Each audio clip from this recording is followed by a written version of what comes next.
He was strange, weird, and lonely. You know, his life was miserable. When he was trying to end his own life with a pistol in an open field, he didn't die instantly. He had to crawl all the way back to his room.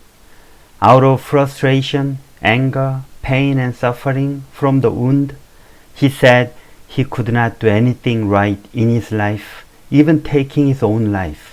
Van Gogh's last word was, "The sadness will last forever."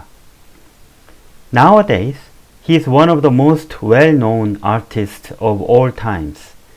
In 1989, his painting, Portrait of Joseph Rowling, was sold for $121.3 million to MoMA in New York. If it is to be traded again in the market today, I would say the price would be easily doubled. But while he was alive, his life was unhappy. He had no friend, no lover, and no money. No one wanted to buy his paintings. In fact, his paintings were way different from the popular ones at the time. It took another 10 years or more for the people to realize the true value of Gogh's artworks. And personally, people around him did not like him. He was violent, irresponsible, and strange. He had no sense of economy. When Brother Theo sent him some money, he usually went to Brother. When he was in short of money later, he begged for more money to Theo.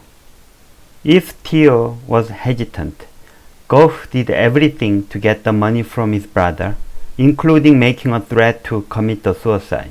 He was violent enough to cut his own ear out of anger and frustration toward Gogh.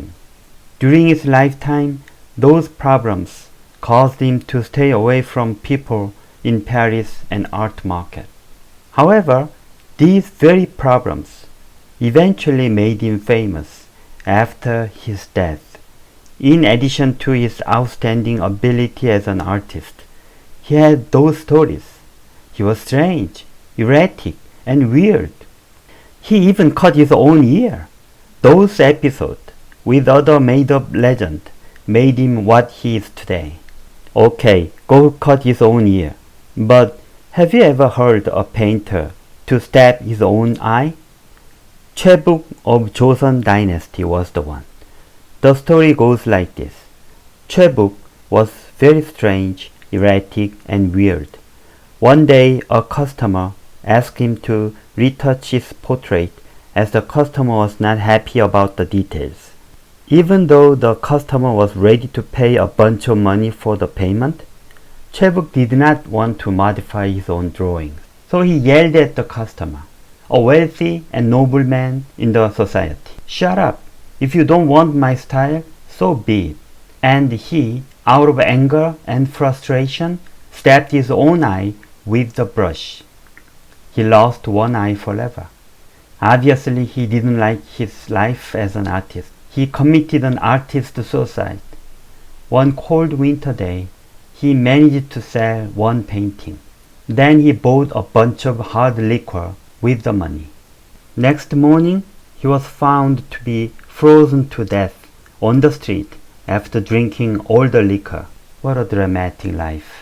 Gogh's last message that the sadness would last forever was wrong. He has got reputation and respect. However, the sadness of Choi is still going on. Poor Choi.